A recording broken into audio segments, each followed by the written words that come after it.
Programming a Terasic Intel FPGA board in Verilog with TINACloud.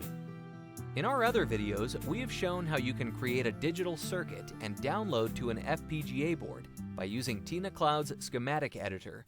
Programming a Terasic Intel FPGA board With TINACloud using schematic design entry and the VHDL hardware description language.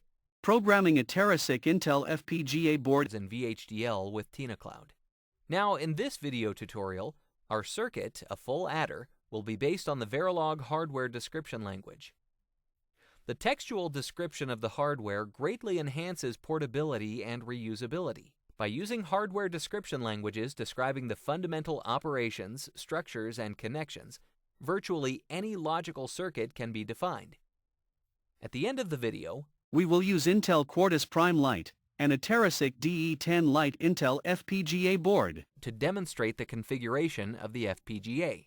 As we stated earlier, TINACloud works with schematics, but we can also place HDL macros, including VHDL and Verilog, in the design.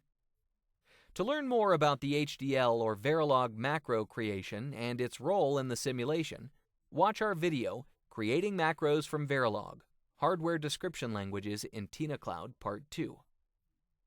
Okay, now let's see an example. A full adder using a full adder Verilog macro. Start TINACloud. Then open the full adder Verilog DE10-Lite.tsc from the TINA examples /FPGA folder. Most digital circuits that perform addition or subtraction use full adder. This combinational circuit adds two binary digits and a carry-in to produce a sum and carry out. This 1-bit full adder has three inputs, A, B, carry-in, including carry-in from a previous less significant stage of a multiple-bit adder, and two outputs, sum, carry out. Let's check the Verilog code. Double-click the full adder Verilog macro. In the Properties window, click the three dots, Details, at the end of the HDL code field. As you can see, the full adder is described by this very simple 2-line long Verilog code shown on the screen. Close the dialogues. You can also realize this circuit with a similar VHDL code. See our video tutorial, Programming a Terasic Intel FPGA board in VHDL with TINACloud. The circuit operates like a half adder, while carry-in value is low. Start the simulation by pressing the Dig Interactive button. When both inputs are low while carry-in is also low, then sum and carry out are also low. When just one input is low while carry-in is low, then sum is high and carry out is also low. When both inputs are high when carry-in is low, then sum is low and carry out is high. Now let's see what happens when carry-in is high. When carry-in is high while both inputs are low, then sum is high too and carry out is low. When carry-in is high while only one input is high, then sum is low and carry out is also high. When carry-in is high while both inputs are high, then sum and carry out are also high. If carry-in is high, then the output values change as if we had added one to the full adder. Now let's test our circuit in a real environment using the Terasic DE10-Lite Intel FPGA trainer board. Note, as it can be seen, this circuit is already prepared for the FPGA tool export. See our previous video, Programming a Terasic Intel FPGA board with TINACloud using schematic design entry. Now let's see how to generate the source file for Intel Quartus Lite. Click the TNM menu and select Export to FPGA software. Then click Intel Quartus. Next, open and extract the full adder Verilog DE10-Lite FPGA export.zip. Create a folder. We'll name our folder Designs. Then copy the three files, including one Verilog, one VHD, and one QSF files, into this newly created folder. Note that TINACloud always creates a VHD file from any type of representation of the digital circuit. That is, schematic diagrams, VHDL, Verilog codes, or their mix are always translated into a VHD file for Quartus. The QSF, Quartus Prime settings file guides the FPGA software, for which the physical pins on the FPGA will be the inputs and outputs. The QSF is made from the FPGA pin settings we made previously. To produce downloadable content, we first have to create the Quartus Prime Lite project. Start Quartus. Select File, then click New Project Wizard. Enter the working directory name, in our case, C:\designs, and the project name, Full Adder Verilog DE10-Lite. Click Next. Click Next again. Now, add the source file. From the Designs folder, select the fulladder.v and the Full Adder Verilog DE10-Lite.vhd files as source files. Then, click Open. Click Next. In the Family Device and Board Settings dialog, under Device Family, select Max 10. Now, you can manually select the 10M50DAF484C7G FPGA from the available devices. Click Next. Leave the EDA tool settings on default. Click Next again. Finally, press the Finish button. Now, Quartus is initializing our project.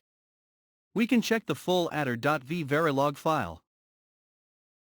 The V file is the module description of the TINA Full Adder Verilog macro, implementing the Full Adder functionality. Now, let's check the Full Adder Verilog DE10-Lite.vhd file. The VHD file is the top-level entity, wrapping the underlying components and connections around.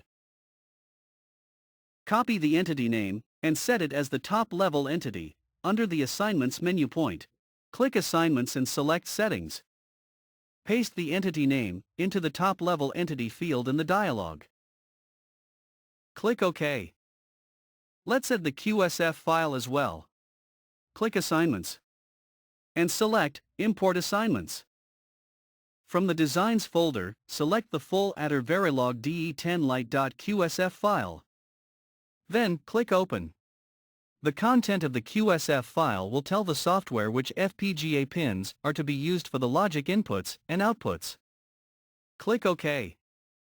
Now, to produce configuration data for the FPGA. Right-click on Compile Design, then click Start. Now, connect the DE10-Lite with the Quartus machine via USB. As soon as the Quartus Prime full compilation was successful message appears. Right-click the program device. Then click Open. Click the Start button to program the device.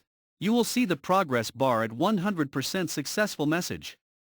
And the conf LED will light up on the board. Now, let's see how our simulated, full adder circuit works along with the programmed DE10-Lite hardware. To have a closer look at the DE10-Lite hardware, we'll now zoom into the area of the three switches, SW0, SW1, and SW2, and the corresponding LEDs, LEDR0 and LEDR1.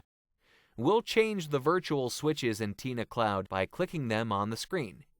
And at the same time, we'll also change the real switches on the DE10-Lite board. Start the simulation by pressing the Dig Interactive button. When both inputs are low while carry in is also low, then sum and carry out are also low. When just one input is low while carry in is low, then sum is high and carry out is also low.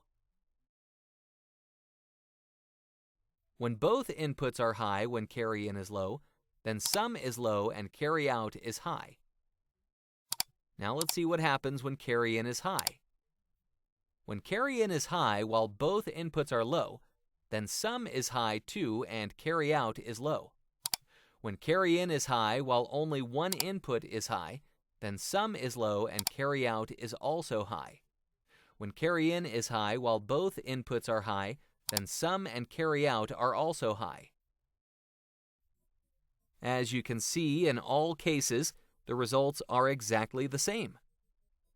This is a great example of demonstrating the power of simulation, since you can test and debug circuits even before realizing them, and in our case before downloading to FPGA, where if there were any issues, it would be extremely hard to find the problem.